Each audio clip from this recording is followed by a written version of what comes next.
అందరికీ నమస్తే. కొన్ని పేపర్లలో వస్తున్న వార్తలు కాంగ్రెస్‌లో పరేషాన్ చేస్తున్నాయి జనాలని. ఏందంటే ఆ పేపర్లు రేవంత్ రెడ్డికి అనుకూలంగా ఉండే పేపర్లు, లేకపోతే రేవంత్ రెడ్డి వాళ్ళు పార్ట్నర్‌షిప్ ఉన్న పేపర్లు, రేవంత్ రెడ్డి పేపర్లు సింపుల్‌గా చెప్పాలంటే. ఇంక ఓన్ సొంత పేపర్లనమాట. అట్లాంటి పేపర్లలో మినిస్టర్ల మీద వార్తలొస్తున్నాయి. మీనాక్షి నటరాజన్ మీద వార్త రాపిచ్చారు. పీసీసీ చీఫ్ మీద వార్త రాపిచ్చిండ్రు. అసలు ఎందుకు ఇట్లా రాపిస్తున్నాడు రేవంత్ రెడ్డి? బయటికేమో మంచిగా మాట్లాడుతున్నాడు. అందరు పోయినప్పుడు మంచిగా మాట్లాడుతున్నాడు. మినిస్టర్స్‌తోన కలివిడిగా ఉండే ప్రయత్నం చేస్తున్నాడు. లేకపోతే బయటికి అట్లా కనిపించేటట్లు చేస్తున్నాడు. ఉన్నా లేకపోయినా బయటికి అందరిని కలుపుకోపోతున్నాడు అనే విధంగా కనిపించాలని చూస్తున్నాడు. మీనాక్షి నటరాజన్‌తోనో కొంచెం గ్యాప్ ఉంది. అది అటు ఇటే నడుస్తున్నారు. పీసీసీ చీఫ్‌ని కూడా అదిరించి బెదిరించే ప్రయత్నం చేస్తున్నాడు. కాకపోతే పీసీసీ చీఫ్ ఏమో ఆడ ఓకే ఓకే అంటున్నాడు. బయటకు వచ్చిన తర్వాత ఐసే కైసే అంటున్నాడు. అదే ఆయన ప్రాబ్లం.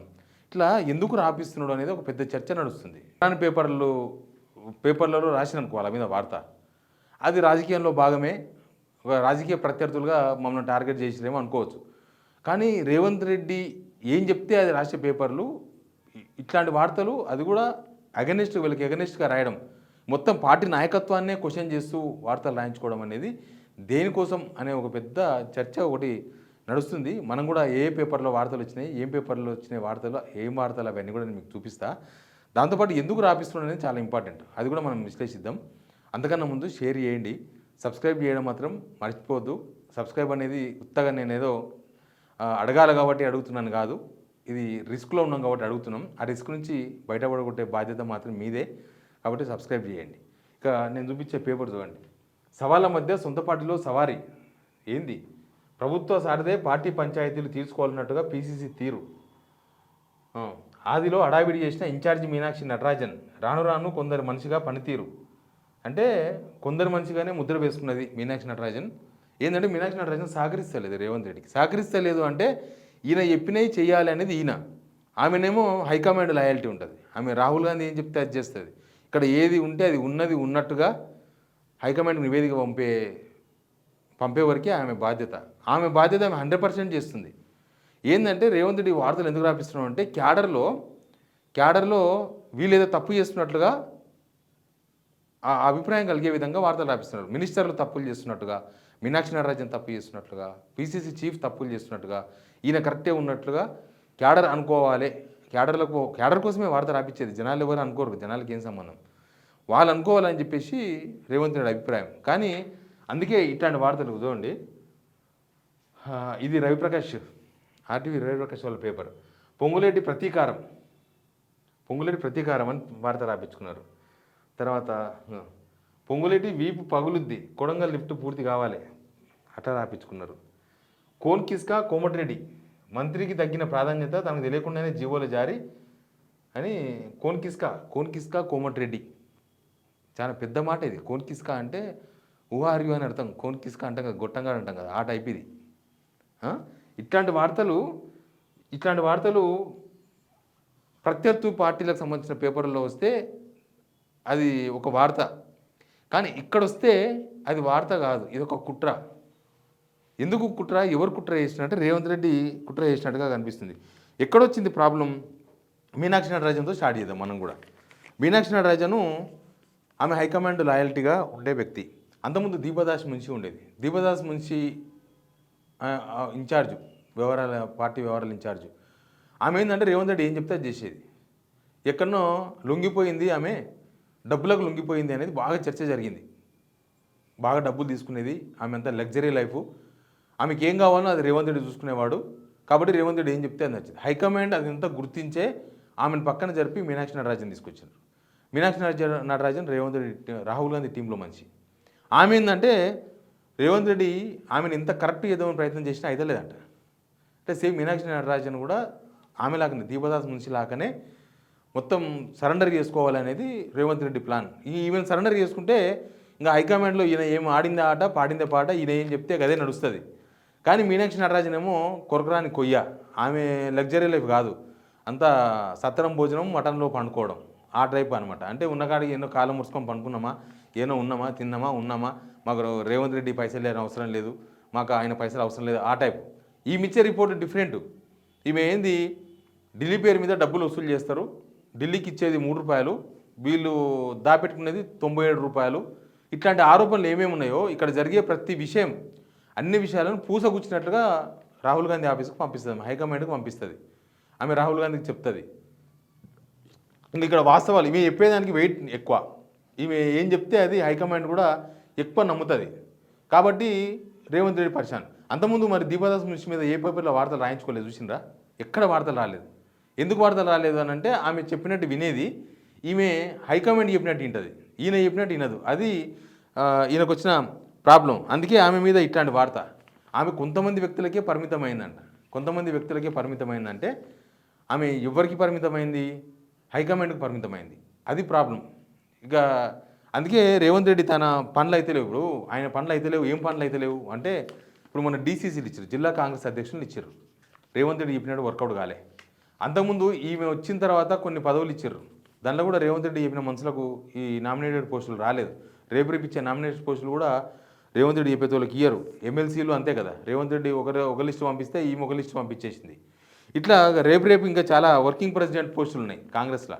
వర్కింగ్ ప్రెసిడెంట్ పోస్టులో కూడా ఈయన కొన్ని పేర్లు రికమెండ్ చేస్తున్నారు, తీసుకుంటుంది ఆమె. కానీ ఆమె ఏం చేయాలో అదే చేస్తుంది. అది ప్లస్ ఇక్కడ ఇప్పుడు సర్పంచ్ ఎలక్షన్స్లో ఆయన 8,000 వచ్చిందని చెప్పొచ్చు, 12,000 మాకే వచ్చిందని చెప్పొచ్చు. కానీ ఇక్కడ ఏం జరిగిందో ఆమె ఒరిజినల్ రిపోర్ట్ ఇచ్చేసింది ఢిల్లీకి.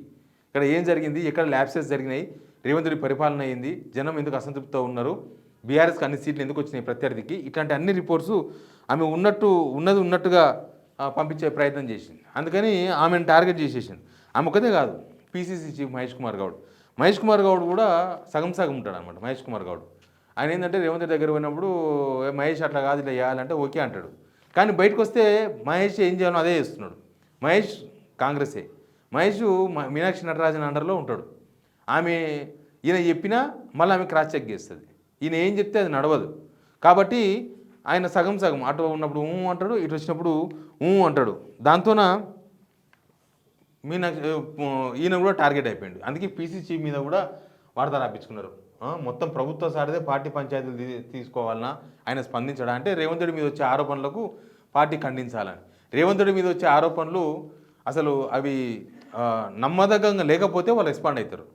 వాళ్ళు కూడా అరే ఏంది ఇట్లా జరుగుతుందని, ప్రత్యర్థులు బీఆర్ఎస్ బీజేపీ వాళ్ళు చేసే ఆరోపణలు కాదు, వాళ్ళకు కూడా రిపోర్ట్ ఉంటుంది కదా. మహేష్ కుమార్ గౌడ్ కూడా పార్టీ లీడర్లు క్యాడర్లు చాలా విషయాలు చెప్తూ ఉంటారు. ఆయన అబద్ధాలను అవి నిజాలు అని ఎట్లా చెప్తాడు, అది ప్రాబ్లం వచ్చింది ఇక్కడ. ప్లస్ గవర్నమెంట్లో ఎందుకు ఈ మధ్య ఆయన మీద ఇంకా 2-3 పేపర్ల వార్తలు రాపించింది. ఆయన ప్రభుత్వంలో ఎందుకు జోక్యం చేసుకుంటాడు, అసలు క్యాబినెట్ విస్తరణ ఉంటుంది, రిషఫ్లింగ్ చేస్తామని ఆయన ఎందుకు చెప్తున్నాడు, ఆయనకేం సంబంధం, నేను మొన్న ఢిల్లీ పోయినప్పుడు చెప్పిండు, ఆయనకేం సంబంధం, రేవంత్ రెడ్డి వర్షన్ ఇది, ఎందుకు ఆయనకేం సంబంధం, ఆయన ఎట్లా మాట్లాడతాడు. ఇంకా మినిస్టర్లు అయితే కోమటిరెడ్డి కోన్ కిస్కా అని రాపించుకున్నారు. పొంగులేటి శ్రీనివాసరెడ్డి మీద మస్తు వార్తలు రాపించారు. నిజానికి పొంగులేటి శ్రీనివాసరెడ్డి మీద వార్తలు రాకూడదు.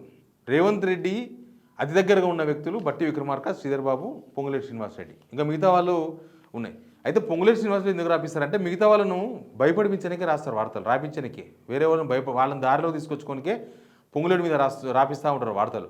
ఇంకోటి ఏంటంటే పొంగులేటి వల్ల రేవంత్ రెడ్డికి థ్రెట్ అంటూ ఏం లేదు పెద్దగా. ఆయనే ముఖ్యమంత్రి క్యాండిడేట్ కాదు పొంగులేటి శ్రీనివాసరెడ్డి. ఆయన మొన్ననే పార్టీలోకి వచ్చిండు, ఆయనకు అంత ఇంపార్టెన్స్ లేదు. ఇప్పుడు మల్లికార్జున ఖర్గే ఒక మాట అన్నాడు, కర్ణాటక వీళ్ళందరూ దామోదర నరసింహ, జడ్చల్ ఎమ్మెల్యే, నార్కల్ ఎమ్మెల్యే వాళ్ళందరూ పోయినప్పుడు అసలు రేవంత్ రెడ్డి పెట్టే తప్పు చేసామన్నాడు ఆయన.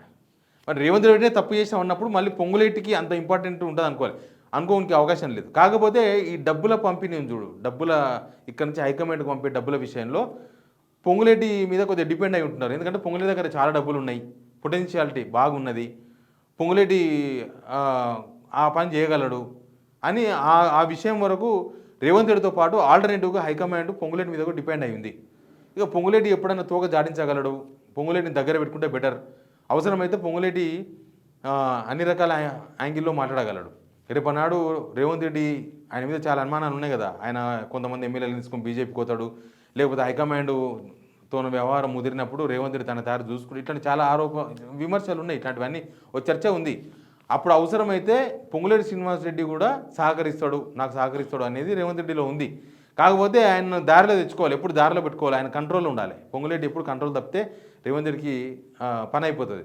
కాబట్టి ఆయన కంట్రోల్లో ఉండడానికి బహుశా ఆయన మీద వార్తలు రాపిస్తారు. ఆయన మీద పొంగులేటి మీద వార్తలు వచ్చినాయంటే ఇంకా మిగతా వాళ్ళ మీద ఈజీగా వార్తలు రాయించవచ్చు. ఇట్లా ఏంటంటే నేను మంచోని అని చెప్పుకోవడమే సింపుల్గా. నేను మంచోన్ని, మీనాక్షి నటరాజన్ మంచిగా పనిచేస్తలేదు, పీసీసీ చీఫ్ సరిగ్గా పనిచేస్తలేడు, లేకపోతే ఎమ్మెల్యేలు మినిస్టర్లు సరిగ్గా పనిచేస్తలేడు. నేను కూడా ఒక వార్త రాపించింది ఒక పేపర్లో, మినిస్టర్లు మార్చాలని ఎమ్మెల్యేలు తీవ్ర ఒత్తిడి పెడుతున్నారు సీఎం మీద అని. ఏ మినిస్టర్లు మార్చాలని ఎమ్మెల్యేలు కోరతలేరు. అసలు ఎమ్మెల్యేలు అంతా చీఫ్ మినిస్టర్నే మార్చాలని కోరుకుంటారు వీలైతే. ఎందుకంటే చీఫ్ మినిస్టర్ తీసుకునే నిర్ణయాలే కదా వాళ్ళ మీద ఎఫెక్ట్ పడేది. వాళ్ళు ఇప్పుడు సర్పంచ్ ఎలక్షన్స్లో ఎందుకు ఓడిపోయారు? వాళ్ళు ఊర్లోకి పోతే కనీసం డబ్బులు ఎందుకు ఖర్చు పెట్టలేకపోతున్నారంటే రేవంత్ రెడ్డి పరిపాలన, ఆయన ఆలోచనలు, ఆయన విధానాలు. కాబట్టి వాళ్ళు రేవంత్ రెడ్డి మీద కూడా అంతే అంటున్నారు. గవర్నమెంట్ తీసుకున్న నిర్ణయం మీదే కదా జడ్చర్ల ఎమ్మెల్యే వాళ్ళు కోర్టుకు పోయినారు. అక్కడ ఎన్నో సెటిల్మెంట్ చేస్తున్నారు భూములు వీళ్ళు అని ప్రైవేటు వెంచర్ మీద, గవర్నమెంట్ మీదే కోర్టుకు పోయినారు జడ్చర్ల ఎమ్మెల్యే వాళ్ళు. అంటే వాళ్ళు రేవంత్ రెడ్డి మీదే తీవ్రమైన అసంతృప్తితో ఉన్నారనేది క్లియర్గా కనిపిస్తుంది. ఇట్లా అసలు సొంత పార్టీలోనే ఒక కుంపటి, ఆ కుంపటి రేవంత్ రెడ్డికి సెగ తగులుతుంది అనమాట. ఆ సెగను తగ్గించుకోవడానికి ఇట్లాంటి ప్రయత్నాలు చేస్తున్నారా వార్తలు రాయించుకుని. ఇదైతే ఒక పెద్ద చర్చనే. ఇట్లాంటివి కూడా చాలా కంప్లైంట్లు హైకమాండ్కి పంపిస్తున్నారు. వీళ్ళు పేపర్లో రాపించినవి కూడా హైకమాండ్కు ఇట్లా రాపిస్తున్నారు, ఇట్లా పంపిస్తున్నారని.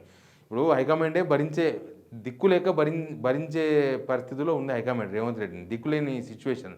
ఉన్న వాళ్ళు ఎవరు అంత ధైర్యం చేయకపోవడము, మేము ఉన్నాం అని గట్టిగా ముందుకు రాకపోవడం, మేము సీఎం కావాలని ఉన్న వాళ్ళకి ఎవరికి పెద్దగా కోరికలు లేకపోవడం, మా 4 పైసలు సంపాదించుకుంటే చాలని అనుకున్నారు తప్ప మిగతా దానిలో లేరు.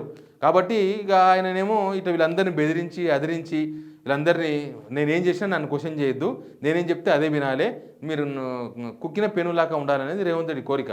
అది సాధ్యమా అసాధ్యమా కానీ ఇదంతా కాంగ్రెస్లో జరుగుతున్న కుంపటి జనాలకు కూడా తెలవాలి, అధికార పార్టీ కాబట్టి. Please subscribe.